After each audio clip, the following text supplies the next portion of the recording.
Você já se sentiu sobrecarregado por uma tristeza tão profunda que parece não ter fim? A verdade é que, ao longo dos séculos, milhões de pessoas enfrentaram essa mesma luta e muitas encontraram respostas nos ensinamentos de Jesus. Em um mundo onde a dor e o desespero podem nos cercar a qualquer momento, Jesus nos deixou não apenas palavras de conforto, mas ferramentas poderosas para superar até as maiores tristezas. Neste vídeo, você vai descobrir ensinamentos que não só aliviaram os corações de pessoas há 2000 anos, mas que podem trazer luz para os dias mais sombrios da sua vida. Cada lição tem o poder de mudar a forma como você lida com a tristeza. E o último ensinamento, o mais profundo de todos, pode transformar completamente a maneira como você vê suas próprias batalhas emocionais. Não saia antes de assistir até o final. O que você vai aprender pode ser a chave para vencer a tristeza de uma vez por todas. Número 1. Superando a solidão. Quantas vezes você já se sentiu invisível, sozinho, como se ninguém realmente entendesse o que você está passando? É fácil, nos momentos mais sombrios, acreditar que estamos abandonados, que o mundo ao nosso redor simplesmente segue adiante, enquanto nossa dor permanece enterrada como uma ferida que nunca cicatriza. A mulher samaritana, aquela que caminhava sob o sol escaldante, longe dos olhares de outros, sabia muito bem o que era isso. Ela vivia uma vida marcada pelo isolamento, rejeitada por sua comunidade e forçada a enfrentar sua vergonha diariamente. Mas ali, junto ao poço de Jacó, ela encontrou o único que viu além de suas falhas e feridas: Jesus. Ele sabia que, por trás de cada lágrima não derramada, havia uma alma em busca de esperança. Quando Jesus diz a ela: "Mas quem beber da água que eu lhe der nunca mais terá sede. Ao contrário, a água que eu lhe der se tornará nele uma fonte de água a jorrar para a vida eterna." João capítulo 4, versículo 14. Ele não está falando apenas da sede física. Jesus estava oferecendo algo mais profundo, algo que preenche os vazios da alma. E não é isso que todos nós buscamos? Uma satisfação que o mundo não pode oferecer? Uma paz que não depende das circunstâncias ao nosso redor? A solidão, aquela sombra que parece nos acompanhar em momentos difíceis, é desfeita na presença de Cristo. A vida da mulher samaritana mudou naquele dia, não porque seus problemas desapareceram magicamente, mas porque ela encontrou aquele que lhe deu um propósito maior, uma nova identidade. A tristeza, muitas vezes, nasce da falta de propósito, da sensação de que estamos perdidos em meio ao caos. Mas Jesus nos ensina que não estamos sozinhos, que Ele nos conhece profundamente, cada parte de nós. Assim como Ele ofereceu água viva à mulher que muitos desprezavam, Ele oferece a nós um caminho de redenção e cura. Não há solidão onde existe a presença do Salvador. Quando nos isolamos, achamos que nosso sofrimento é irrelevante, que nossas dores são pequenas demais para serem vistas. Mas Jesus faz o oposto. Ele não apenas vê, Ele se importa. Ele se aproxima de nós nos momentos em que mais nos sentimos distantes de todos. E assim como aquela mulher que evitava o poço quando todos estavam lá, muitos de nós também nos afastamos. Porém, Jesus está à espera, à beira do poço de nossas vidas, pronto para nos encontrar, para nos dizer que não estamos esquecidos. E, no momento em que o encontramos, a solidão começa a desaparecer, não porque o mundo mudou, mas porque nosso coração foi transformado. Número 2. Felizes os que choram. Você já se sentiu como se estivesse afundando em um oceano de tristeza, onde cada tentativa de respirar é sufocada por ondas de dor?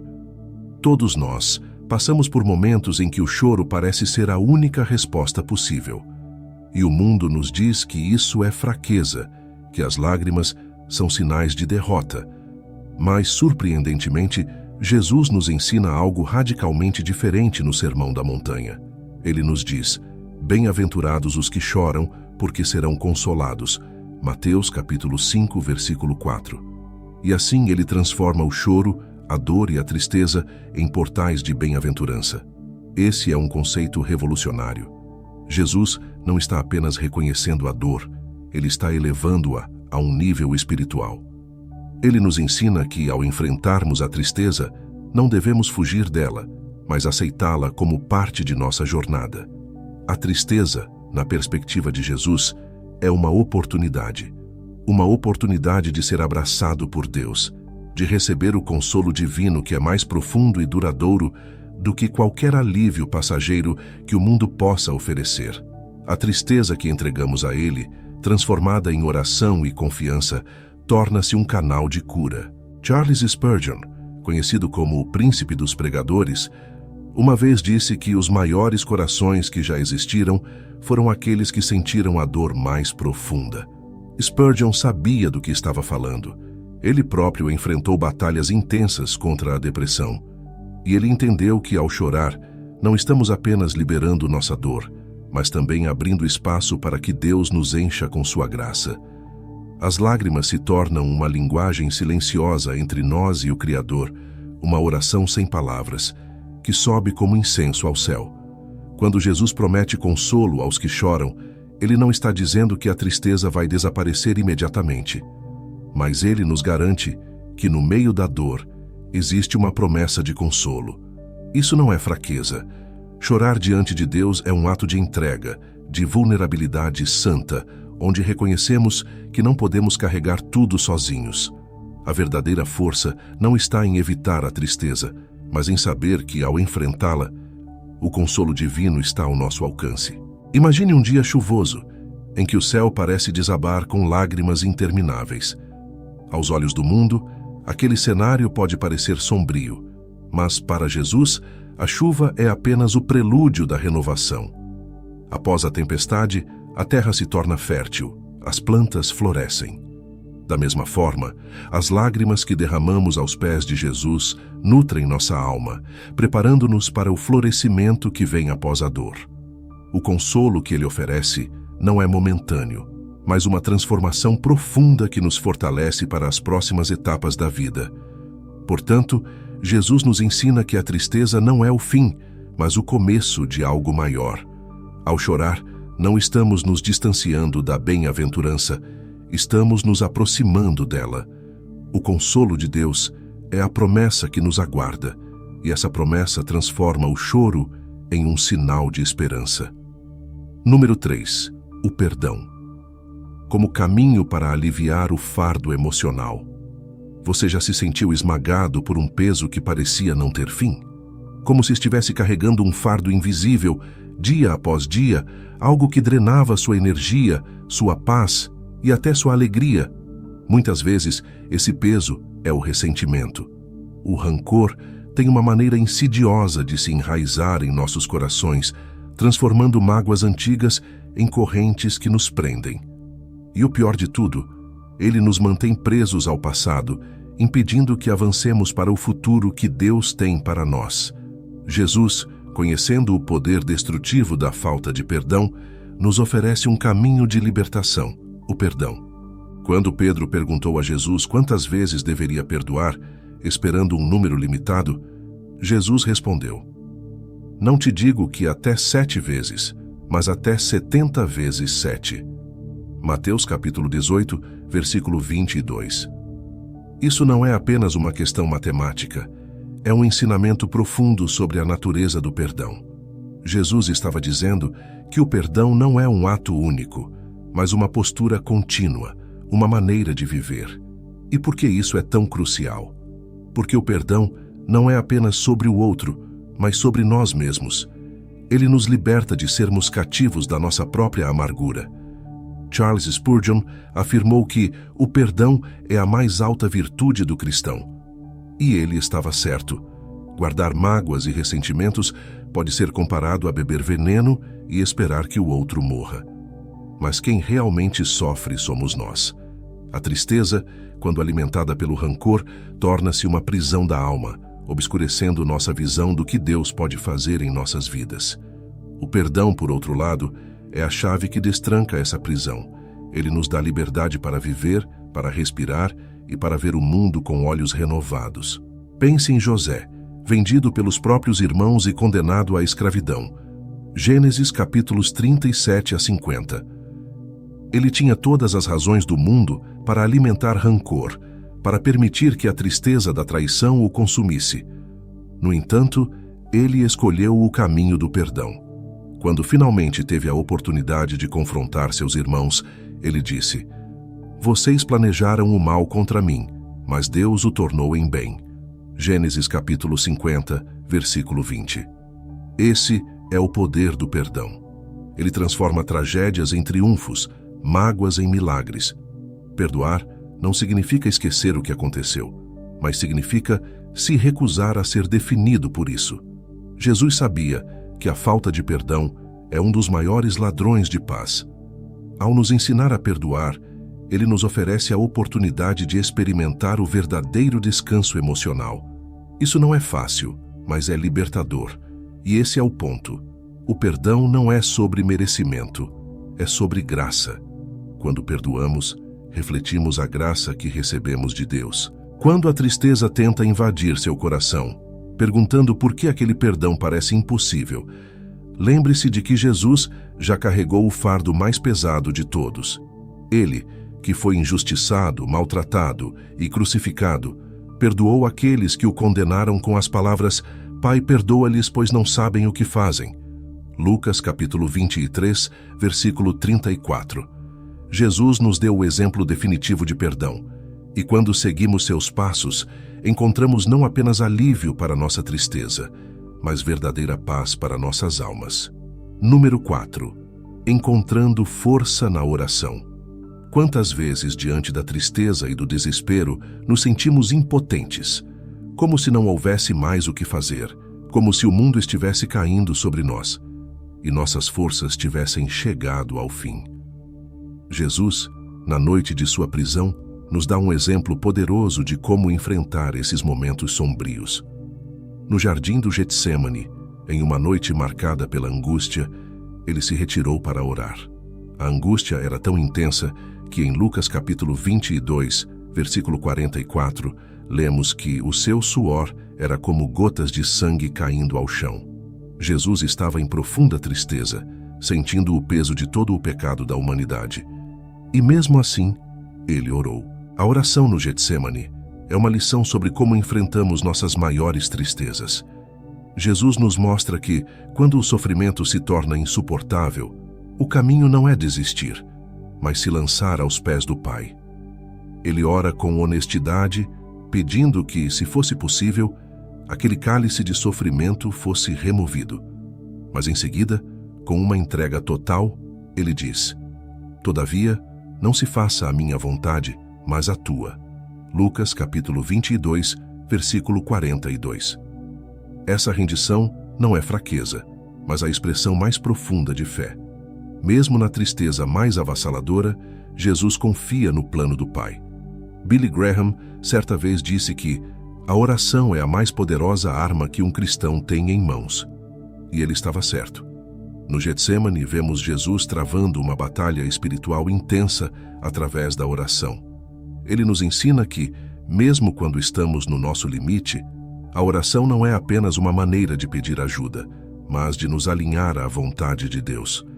A oração transforma nosso desespero em aceitação e nossa tristeza em força, não porque a situação mude imediatamente, mas porque, na presença de Deus, encontramos a paz que excede todo entendimento. A oração de Jesus no Getsêmani nos lembra que não precisamos esconder nossa dor de Deus. Às vezes, acreditamos que nossas orações devem ser sempre de gratidão e louvor, mas Jesus nos mostra que podemos ser absolutamente honestos com Deus. Podemos levar a Ele nossa tristeza, nossa angústia, nossos medos. E na oração, encontramos não só o alívio, mas a força para continuar. O Getsêmani nos ensina que a oração é um lugar de luta, mas também de vitória. Pense na última vez que você enfrentou algo que parecia impossível de suportar. Como você lidou com isso? Tentou encontrar uma solução por si mesmo? Ou se voltou para Deus em oração? Jesus nos ensina que a verdadeira força vem de uma vida entregue a Deus, uma vida onde, mesmo na tristeza mais profunda, podemos confiar que Ele está no controle. A oração nos conecta a essa verdade, nos lembrando de que, independentemente do que enfrentamos, não estamos sozinhos. No Getsêmani, Jesus nos mostra que mesmo quando tudo ao nosso redor parece desmoronar, a oração nos sustenta. Ela nos dá coragem para seguir em frente, mesmo quando o caminho à frente é difícil. E assim como ele foi fortalecido pelo Pai naquela noite, também somos fortalecidos quando dobramos nossos joelhos e entregamos nossa tristeza a Deus. Número 5. Venham a mim, o convite para trocar o fardo. Você já se sentiu completamente esgotado? Como se o peso das responsabilidades, das tristezas e das decepções fosse demais para carregar. Há momentos em que a vida parece nos esmagar, como se estivéssemos caminhando com um fardo invisível que nos sufoca lentamente. E é exatamente nesses momentos que as palavras de Jesus ecoam de maneira mais profunda e pessoal. Venham a mim, todos os que estão cansados e sobrecarregados, e eu lhes darei descanso. Mateus capítulo 11, versículo 28. Jesus não apenas reconhece o peso que carregamos, ele nos oferece uma troca que transforma o fardo esmagador da vida em descanso para a alma. Jesus faz um convite que vai além da nossa compreensão humana. Ele não diz que devemos continuar tentando suportar tudo sozinhos, nem sugere que a solução é apenas ser mais forte. Ele nos chama a Ele. Há algo extraordinário nesse convite, porque Jesus, sabendo de todas as nossas fraquezas e falhas, ainda nos convida. E não é um convite para sermos perfeitos antes de irmos até Ele. É um convite para trazermos exatamente o que somos, com todos os nossos pesos e tristezas. Ele nos vê em nosso esgotamento e nos chama para um descanso que o mundo não pode oferecer. Billy Graham frequentemente falava sobre a importância de entregar nossos fardos a Cristo, explicando que muitos de nós vivemos como se tivéssemos que carregar o peso do mundo em nossas costas, quando, na verdade, Jesus está nos esperando para nos aliviar. Ele quer que deixemos nossos medos, nossas ansiedades e nosso cansaço aos seus pés. Quando nos aproximamos de Jesus, com toda a nossa bagagem emocional e espiritual, encontramos um descanso que não se baseia em circunstâncias externas, mas em uma paz interna que só Ele pode dar. Imagine que você está carregando uma mochila cheia de pedras. Cada pedra representa uma tristeza, um arrependimento, um medo. Com o tempo, esse peso se acumula até que você não consiga mais caminhar com facilidade. A cada passo a dor aumenta. Agora, imagine que alguém se aproxima de você e oferece tirar essa mochila das suas costas. É isso que Jesus está oferecendo. Ele não diz que a vida será livre de desafios ou que nunca mais sentiremos tristeza, mas ele promete que o fardo que ele nos dá é leve e o jugo que ele coloca sobre nós é suave. Mateus capítulo 11, versículo 30. A troca que Jesus oferece não é apenas uma troca de fardos, mas uma troca de perspectivas. Ele nos ensina a ver a vida através dos olhos da graça, onde as batalhas e dificuldades não são sinais de fracasso, mas oportunidades para experimentar o descanso divino. Em um mundo que constantemente nos pressiona a fazer mais, ser mais e carregar mais, Jesus nos lembra que o verdadeiro descanso vem quando confiamos nele e permitimos que ele carregue o peso por nós. Assim como Jesus ofereceu esse descanso aos seus seguidores há mais de 2000 anos, ele oferece a você hoje. Quando a tristeza e o cansaço parecem demais, lembre-se do convite constante de Jesus. Ele não te chama para ser mais forte ou mais perfeito. Ele simplesmente te chama para vir. E ao atender a esse convite, você encontra o alívio que a sua alma tanto deseja, porque em Cristo até os fardos mais pesados são transformados em descanso. Número 6. A importância de se apoiar em relacionamentos sólidos. Você já percebeu como muitas vezes tentamos enfrentar as maiores tempestades da vida sozinhos? É como se acreditássemos que, ao carregar o peso do mundo nos ombros, provássemos nossa força. Mas a realidade é que, no isolamento, a tristeza se intensifica, o fardo se torna insuportável e o silêncio de nossos pensamentos pode ser ensurdecedor. Jesus sabia disso. Ele, o próprio Filho de Deus, nunca caminhou sozinho. Quando enviou seus discípulos, não os mandou individualmente, mas de dois em dois. Lucas capítulo 10, versículo 1. Porque até mesmo na missão mais divina, a importância de estar acompanhado é inegável. Relacionamentos sólidos são como âncoras em tempos de tormenta. John Piper uma vez disse que o maior presente que podemos dar aos outros é a presença de uma alma que está profundamente conectada a Deus. Pense nos momentos em que sua tristeza parecia um poço sem fundo, e de repente, uma palavra, um abraço, ou até mesmo o simples ato de estar junto com alguém fez com que a dor fosse mais suportável. Não é que o problema desapareça, mas o peso é aliviado quando partilhado. Quando Jesus caminhava com seus discípulos, ele não apenas os ensinava, ele os ouvia, comia com eles. Compartilhava momentos de intimidade e amizade, porque ele sabia que somos mais fortes juntos.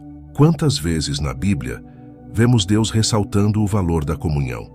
Desde o início da criação, Deus declara que não é bom que o homem esteja só. Gênesis capítulo 2, versículo 18. O mesmo princípio se aplica às nossas jornadas espirituais.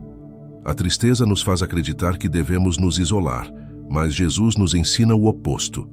Ele nos chama à comunidade, porque é na conexão com outros que encontramos suporte, orações e a força que sozinhos não teríamos. E não estamos falando apenas de qualquer tipo de companhia, mas de relacionamentos que nos edificam e nos aproximam de Cristo. C.S. Lewis dizia que a verdadeira amizade é quando duas pessoas olham para a mesma verdade e encontram conforto nisso. Quando nos cercamos de pessoas que compartilham nossa fé, o impacto da tristeza diminui. Essas pessoas não apenas entendem nossas lutas, mas também caminham conosco em direção à solução. Elas nos lembram, quando esquecemos, que Deus está presente e que a esperança nunca se esgota. O cristão que tenta seguir sozinho a jornada da vida logo descobre que, sem o apoio de outros, a caminhada se torna árdua demais. Jesus nos deixou um exemplo claro. Nos momentos de alegria e dor, ele estava cercado por amigos. Sim, houve momentos em que ele se retirou para orar sozinho, mas sempre voltou para seus discípulos, para partilhar a jornada com eles. Da mesma forma, precisamos aprender a buscar e construir relacionamentos sólidos, porque eles são o reflexo do amor de Cristo em nossas vidas. Quando a tristeza nos tentar empurrar para a solidão, devemos lembrar que a verdadeira cura muitas vezes vem pela mão estendida de um amigo em Cristo. Número 7. Amar ao próximo, como a si mesmo. Você já reparou como, quando focamos demais em nossos próprios problemas, eles parecem crescer e se tornar ainda maiores? A tristeza tem esse efeito. Ela nos isola e faz com que olhemos apenas para dentro, criando um ciclo de dor que se autoalimenta. Jesus, no entanto, nos dá um antídoto poderoso contra essa armadilha: o amor ao próximo. Quando ele nos ensinou a amar ao próximo como a si mesmo, Mateus capítulo 22, versículo 39, ele não estava apenas estabelecendo uma regra de convivência, mas também nos oferecendo um caminho para superar a tristeza que muitas vezes nasce do egoísmo ou da falta de conexão com os outros. O amor ao próximo, na prática, é uma das maneiras mais eficazes de afastar a tristeza. Quando saímos de nós mesmos e nos dedicamos a servir e amar os outros, algo profundo acontece. De repente, nossos problemas não desaparecem, mas a perspectiva muda. Ao enxergarmos a necessidade e a dor do outro, percebemos que não estamos sozinhos no sofrimento e que há algo que podemos fazer para contribuir com a cura do mundo ao nosso redor. O ato de amar, de estender a mão, tem o poder de nos curar também. C.S. Lewis dizia que a humildade não é pensar menos de si mesmo, mas pensar menos em si mesmo. E essa é a essência do altruísmo. Pense nos momentos em que você estava consumido por suas próprias preocupações e, de alguma forma, uma oportunidade de ajudar alguém surgiu. Talvez tenha sido um amigo que precisava de um conselho, uma pessoa na rua que necessitava de uma ajuda ou um familiar que enfrentava uma dificuldade. Ao se envolver na dor do outro, você experimenta uma conexão que tira o foco da própria tristeza e traz significado.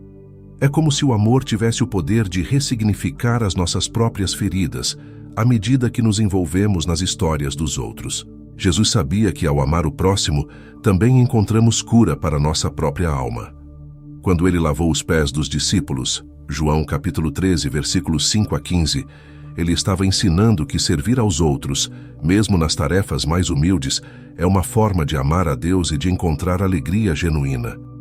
O serviço e o amor altruísta nos libertam das correntes da autopiedade e nos fazem perceber que nossa vida tem um propósito maior, que transcende nossas próprias dores. E, ao amar como ele nos amou, somos transformados. Charles Spurgeon afirmava que aqueles que são mais felizes são aqueles que fazem os outros felizes. Isso é verdade.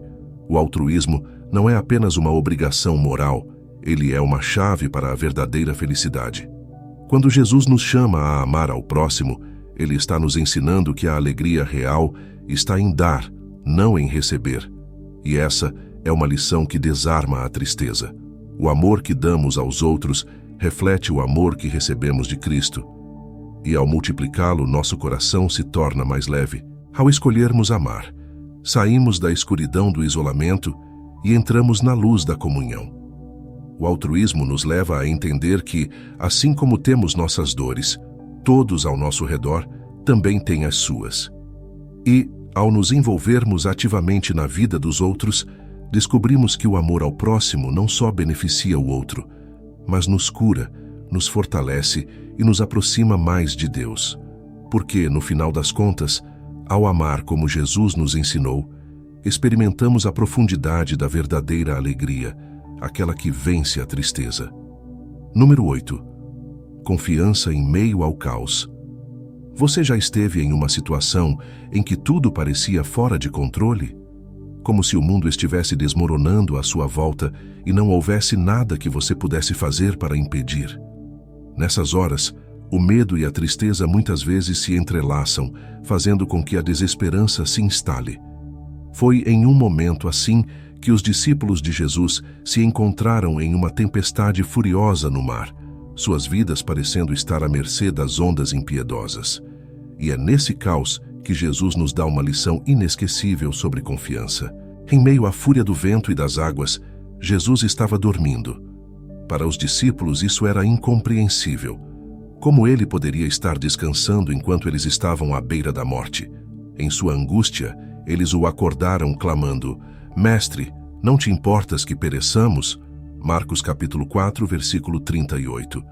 E em resposta, Jesus simplesmente se levantou e ordenou à tempestade: Silêncio, acalme-se. Marcos capítulo 4, versículo 39. Imediatamente, o vento cessou e fez-se grande bonança. Este não foi apenas um milagre sobre as forças da natureza, foi uma demonstração clara de quem está no controle. Jesus nos mostra que mesmo nas tempestades mais ferozes da vida, ele continua sendo soberano.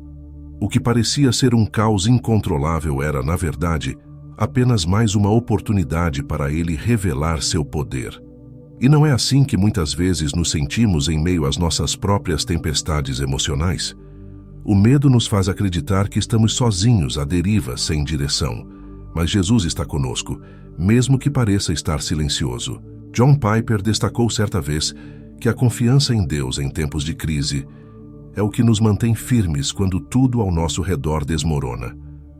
A tristeza e o medo nos paralisam porque tiram nossos olhos de Jesus e os fixam na tempestade. Mas assim como ele acalmou as águas, ele também pode acalmar o tumulto em nosso coração. O segredo está em confiar que ele está no barco conosco, mesmo quando tudo parece fora de controle.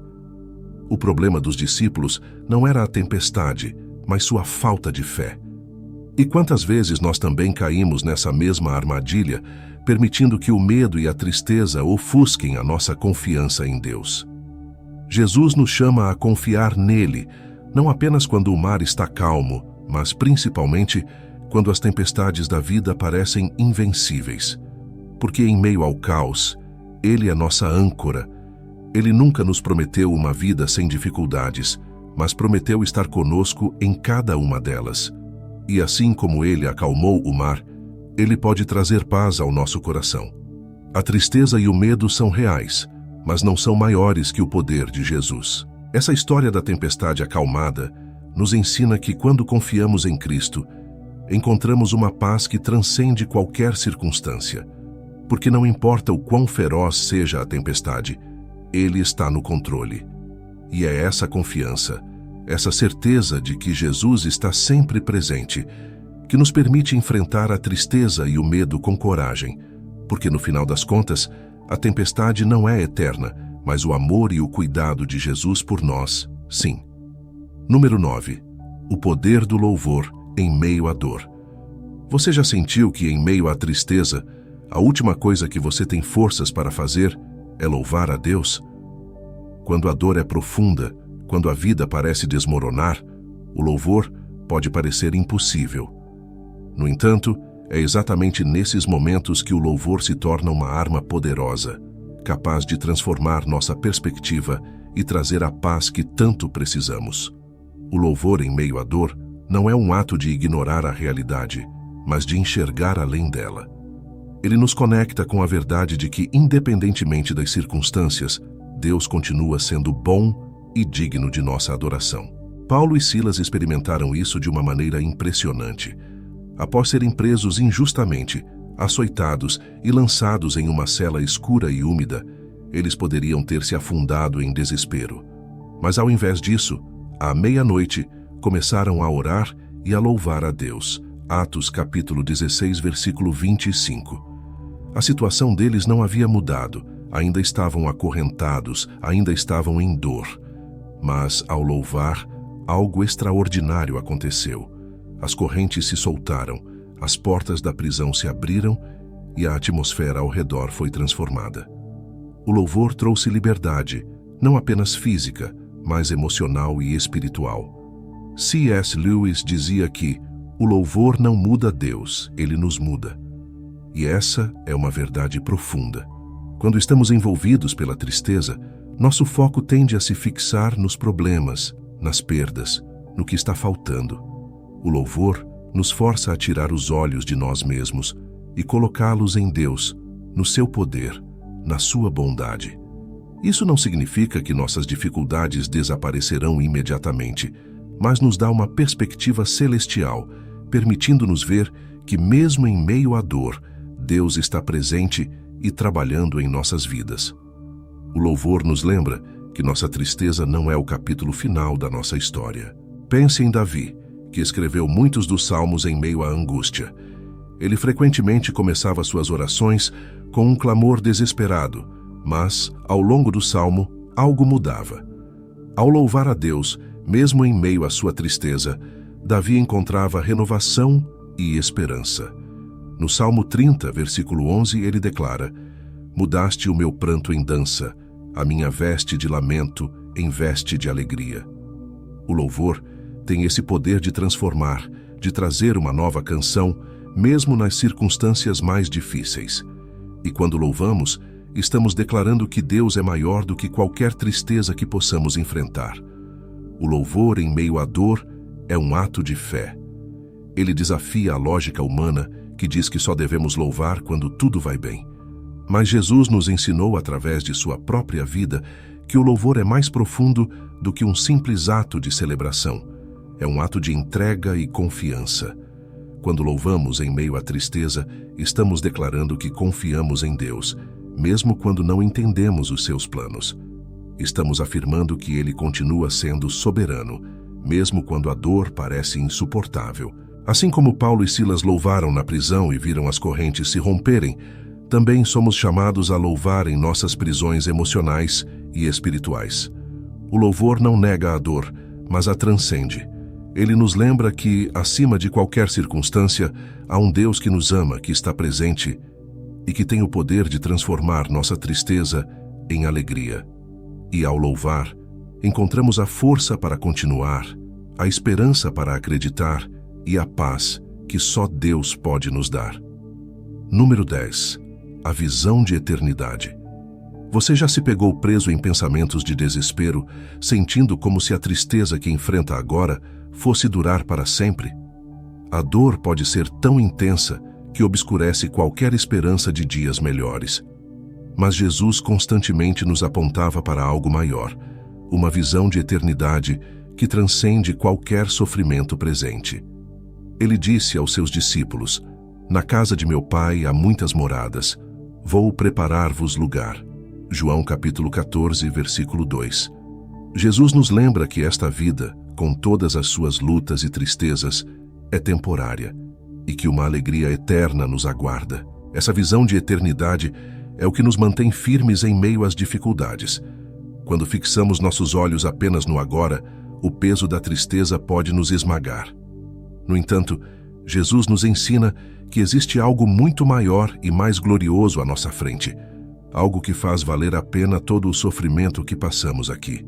O apóstolo Paulo, que enfrentou incontáveis aflições, escreveu: "Pois os nossos sofrimentos leves e momentâneos estão produzindo para nós uma glória eterna, que pesa mais do que todos eles." 2 Coríntios capítulo 4, versículo 17.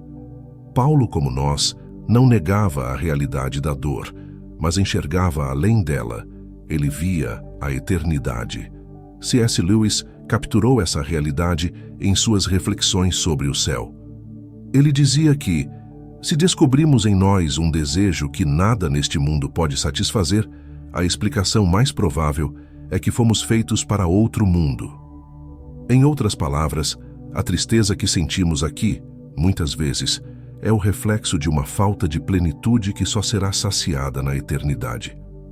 Nosso coração anseia por algo que este mundo não pode oferecer, e esse anseio é um lembrete de que fomos criados para uma alegria eterna, uma comunhão perfeita com Deus, onde a tristeza será finalmente dissipada. Imagine por um momento que a sua vida atual é como uma jornada através de um vale sombrio. As sombras e os obstáculos parecem intermináveis, mas, ao longe, há uma luz. Essa luz é a eternidade que Jesus prometeu. É a esperança que nos guia através das dificuldades, que nos dá força quando estamos cansados e que nos lembra que, por mais longo que o vale pareça, ele não é o fim. A visão de eternidade transforma nossa tristeza presente, porque sabemos que há algo infinitamente maior esperando por nós.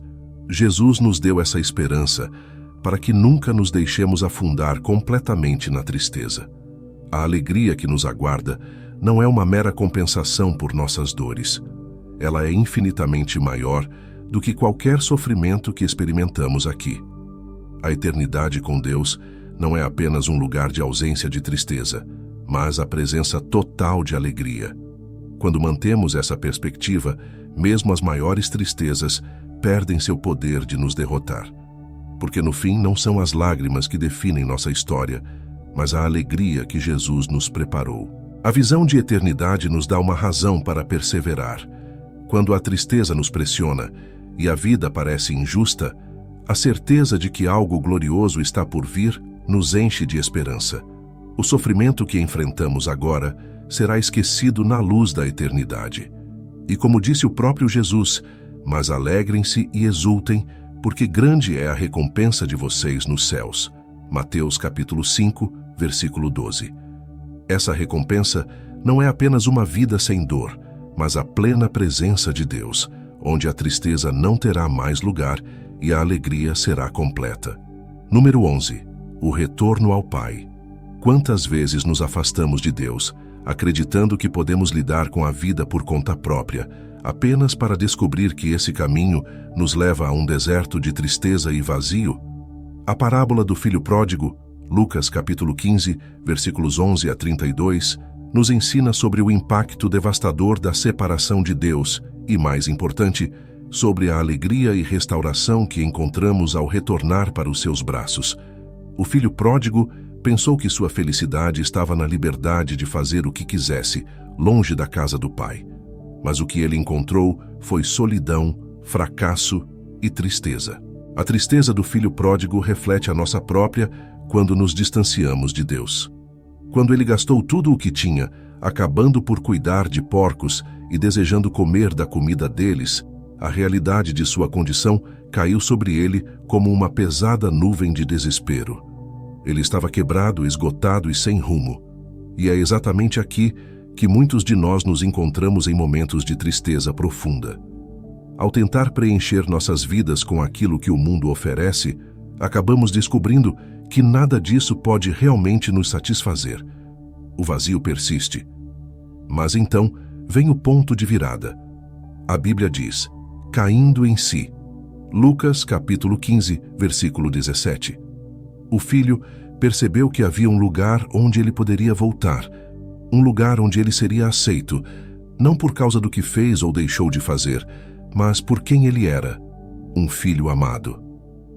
Esse momento de retorno simboliza o despertar espiritual que todos nós podemos experimentar quando percebemos que nossa verdadeira alegria, nossa verdadeira cura para a tristeza, está em voltar ao Pai. Deus está sempre de braços abertos, esperando por nós, prontos para nos restaurar, independentemente de quão longe tenhamos ido. O retorno do filho pródigo é a imagem perfeita do amor incondicional de Deus. Quando o pai o avista de longe, ele corre para ele. Ele não o recrimina, não pergunta onde ele esteve ou como gastou sua herança. Ele simplesmente o abraça, o cobre com seu manto e celebra sua volta com uma grande festa.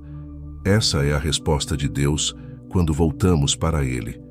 Não há reprovação, apenas alegria e restauração.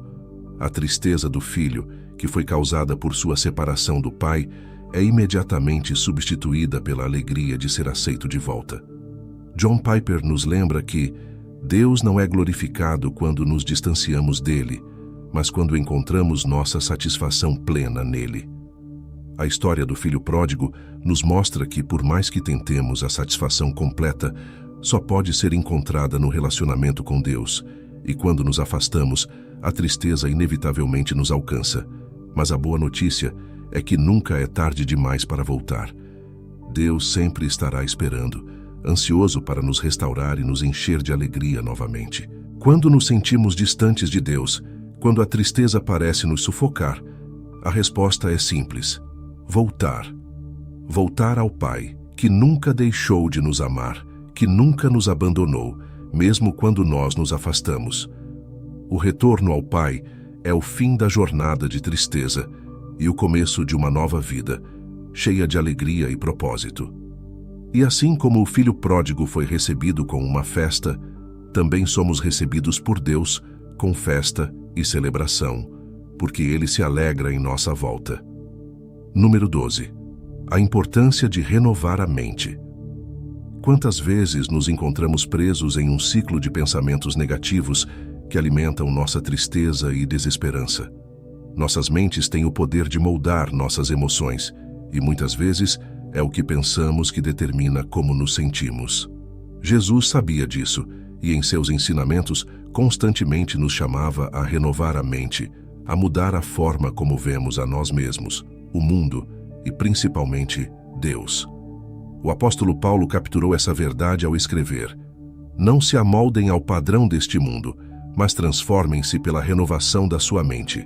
Romanos capítulo 12, versículo 2. A transformação que buscamos começa na maneira como pensamos. A tristeza muitas vezes se enraiza em uma mente que se concentra no que está errado, no que falta, no que não deu certo. Mas Jesus nos convida a olhar para além dessas limitações e ver o mundo através da lente da esperança e da fé. Quando renovamos nossa mente, não estamos negando a realidade do sofrimento, mas aprendendo a ver cada situação sob a perspectiva de Deus. Como disse John Piper, a batalha da tristeza é uma batalha por nossa mente. Se nossos pensamentos estiverem imersos em negatividade, não é surpresa que nossas emoções sigam o mesmo caminho. Jesus nos ensinou a importância de alimentar nossa mente com a verdade. Ele disse: eu sou o caminho, a verdade e a vida. João capítulo 14, versículo 6. Quando enchemos nossa mente com as verdades de Jesus, começamos a mudar a maneira como lidamos com a tristeza. Ao invés de nos concentrarmos no que está errado, somos lembrados de que Jesus já venceu o mundo. João capítulo 16, versículo 33. O pensamento renovado nos direciona para a vitória que já foi conquistada por nós. A tristeza, então, começa a perder sua força, porque ela não pode mais prender uma mente que está fixada em Cristo. C.S. Lewis dizia que a mente é o campo de batalha onde o diabo trava suas maiores guerras. Isso é evidente quando percebemos como nossos pensamentos podem ser assediados por dúvidas, medos e mentiras que alimentam nossa tristeza. Mas a renovação da mente nos leva a rejeitar essas mentiras e a substituí-las pela verdade de Deus. Ao fazer isso, encontramos paz, porque nossa mente começa a refletir a mente de Cristo. Quando Paulo escreveu em Filipenses capítulo 4, versículo 8, tudo o que é verdadeiro, tudo o que é nobre, tudo o que é correto, pensem nessas coisas. Ele estava nos dando uma chave poderosa para combater a tristeza. Renovar a mente é um processo diário. Assim como precisamos alimentar nossos corpos para mantê-los fortes, precisamos alimentar nossas mentes com a palavra de Deus para mantê-las saudáveis e espiritualmente fortalecidas. Charles Spurgeon falava sobre a importância de manter a mente cheia da verdade de Deus, para que não haja espaço para as mentiras do inimigo. Essa prática contínua de renovar nossos pensamentos nos liberta das prisões emocionais em que a tristeza tenta nos aprisionar. Quando começamos a ver o mundo com a mente renovada, nossas reações mudam. A tristeza, que antes parecia inevitável, agora se torna algo que podemos superar com a ajuda de Deus. Não é que a vida se torne fácil ou que a tristeza nunca mais bata à nossa porta, mas estamos equipados com uma nova maneira de enfrentar esses momentos. Renovar a mente é mais do que um exercício mental, é um ato de fé que nos conecta ao poder transformador de Deus. E ao fazer isso, encontramos força, esperança e alegria, mesmo em meio às circunstâncias mais difíceis. Número 13. A esperança em meios às piores situações. Você já enfrentou uma situação tão desesperadora que parecia não haver mais saída? Talvez um momento em que todas as suas esperanças foram enterradas, onde o fim parecia ser a única certeza. Maria e Marta, as irmãs de Lázaro, sabiam bem o que era isso. Quando seu irmão morreu, elas acreditavam que tudo estava perdido. Elas haviam mandado chamar Jesus, mas ele não chegou a tempo. Lázaro já estava no túmulo há 4 dias, quando Jesus finalmente apareceu. E ao ver Jesus, Maria desabafou: Senhor, se estivesses aqui, meu irmão não teria morrido. João capítulo 11, versículo 32. Quantas vezes também falamos assim a Deus: Senhor, se tu estivesses aqui, isso não teria acontecido. A tristeza pode ser avassaladora quando sentimos que Deus está distante ou atrasado. Mas a história de Lázaro nos ensina algo profundamente transformador. O atraso de Deus não é a ausência de Deus. Jesus tinha um plano, mesmo quando tudo parecia perdido. Ele olhou para a tumba e, apesar do desespero que cercava aquele lugar, ele fez algo inesperado. Ele ordenou: Lázaro, vem para fora. João capítulo 11, versículo 43. E o impossível aconteceu. Lázaro ressuscitou. Esse milagre não é apenas uma história sobre um homem que voltou à vida. É uma lição para todos nós sobre como Deus opera em meio ao impossível. Quando tudo parece perdido, quando a tristeza nos faz acreditar que não há mais esperança, Jesus nos mostra que Ele tem o poder de ressuscitar aquilo que pensamos estar morto. Ele nos ensina que, mesmo nas piores situações, a esperança em Deus nunca deve morrer. Ele tem a última palavra, e sua palavra é sempre vida. A ressurreição de Lázaro é um lembrete de que, quando Deus está envolvido, o impossível não existe. Charles Spurgeon disse que Deus é mais glorificado quando a situação parece mais impossível, e isso é exatamente o que vemos nesse milagre. Quanto mais desesperadora a situação, maior o impacto quando Deus intervém. A tristeza nos faz olhar para o túmulo, para o fim, para o que não podemos mudar. Mas Jesus nos chama a olhar para Ele, a confiar que com Ele, até o que parece final pode ser transformado. Maria e Marta pensaram que era tarde demais, mas para Jesus nunca é tarde demais. Essa história nos ensina que mesmo quando parece que Deus está demorando, Ele está trabalhando. Jesus não apenas ressuscitou Lázaro, mas também transformou o entendimento de todos ao redor sobre o que é possível quando se confia nele. E da mesma forma, Ele quer transformar nossa perspectiva hoje. Ao enfrentarmos situações de profunda tristeza ou desespero, podemos lembrar que Jesus ainda está nos chamando para fora do túmulo. Ele nos chama para a vida, para a esperança, para uma nova oportunidade de experimentar seu poder. Quando estamos cercados pela tristeza, a tentação é acreditar que o fim chegou, que não há mais nada que possa ser feito. Mas a história de Lázaro nos desafia a confiar em Jesus, mesmo nos momentos mais sombrios. Ela nos lembra que o poder de Deus pode mudar qualquer situação, mesmo aquelas que parecem definitivas. E assim como Lázaro saiu da tumba, também podemos sair das nossas prisões de tristeza e desespero se simplesmente confiarmos em Jesus. Porque com Ele sempre há esperança, até mesmo no meio das piores situações. Número 14. A dependência do Espírito Santo como Consolador. Você já esteve em um lugar tão escuro emocionalmente que parecia impossível encontrar consolo? Momentos em que a tristeza parecia sufocante e nenhum conselho ou palavra de apoio parecia capaz de aliviar sua dor. Jesus sabia que enfrentaríamos momentos assim, e por isso Ele prometeu nos enviar o Espírito Santo, chamado de Consolador. João, capítulo 14, versículos 16 e 17. Essa promessa não foi feita por acaso. Jesus sabia que sem o Espírito Santo tentaríamos lidar com a tristeza por conta própria, muitas vezes falhando em encontrar paz. Mas com Ele há consolo, força e direção. E o Espírito Santo não é apenas uma presença distante. Ele é Deus habitando dentro de nós.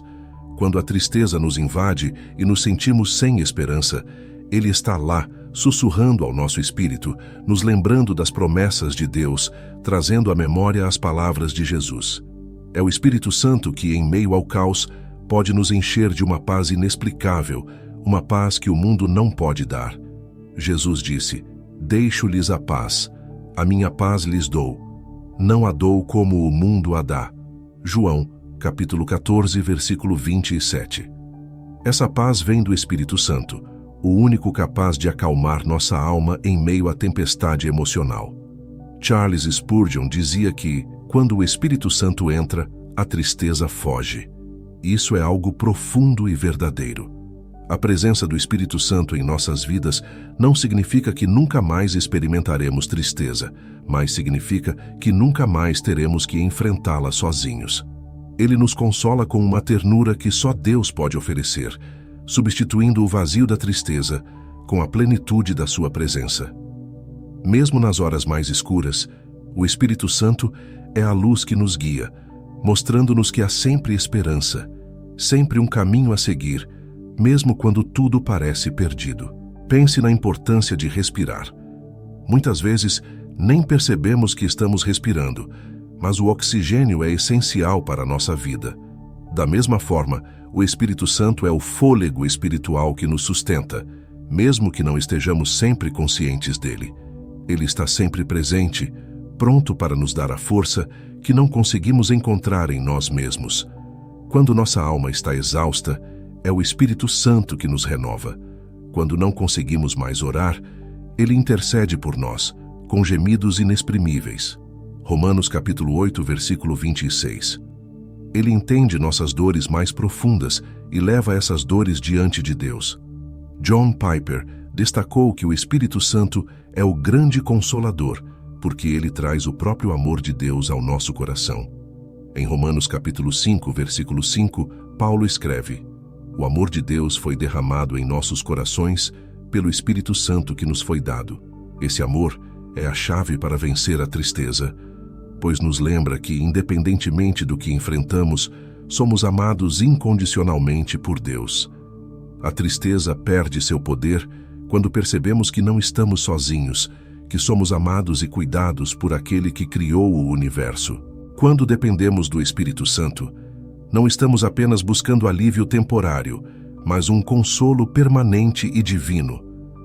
Ele não só nos sustenta durante as tempestades da vida, mas também nos transforma através delas. Quando permitimos que Ele nos guie, nos tornamos mais fortes, mais resilientes, e nossa tristeza se transforma em uma nova compreensão da graça de Deus.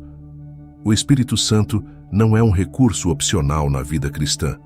Ele é essencial. E quando nos rendemos à sua presença, encontramos consolo que o mundo nunca poderia nos oferecer.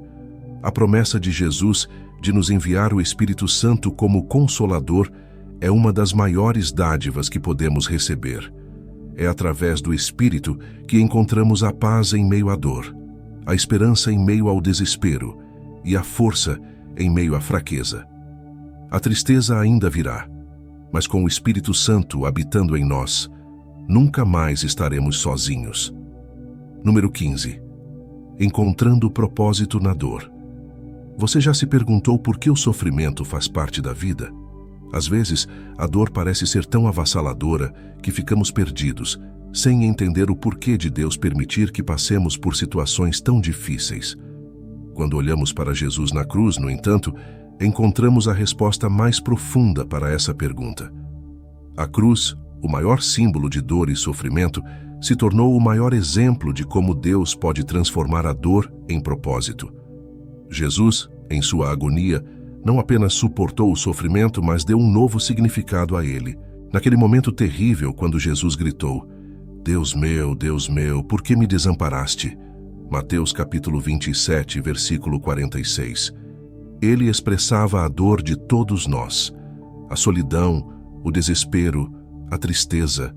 Jesus carregou tudo isso em si, não porque merecia, mas porque sabia que ao fazer isso, ele estava abrindo um caminho para a redenção de toda a humanidade. A dor que ele suportou tinha um propósito eterno, e essa é uma das lições mais poderosas que podemos tirar. A nossa dor também pode ter um propósito quando a entregamos a Deus.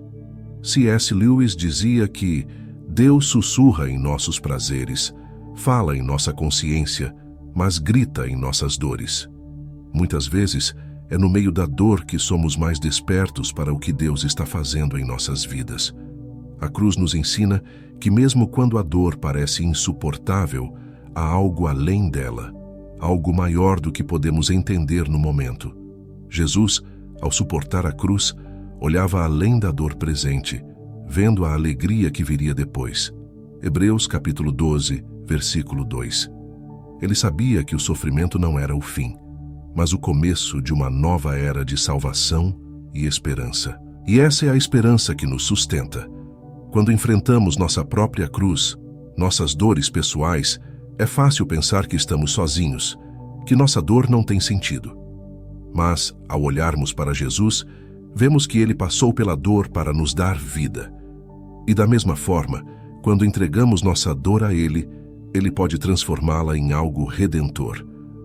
A tristeza que sentimos pode ser o solo fértil de onde brotam novas esperanças e novos propósitos.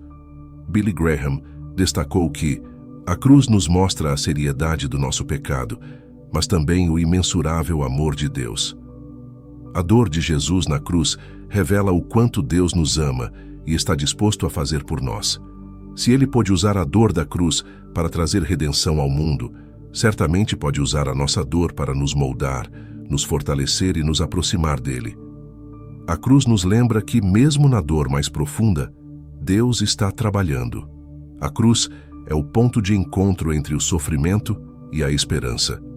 Jesus nos mostrou que a dor não precisa ser o fim, mas pode ser o começo de algo muito maior. Quando enfrentamos a tristeza e o sofrimento, podemos encontrar conforto em saber que Jesus entende nossas dores, porque ele as suportou.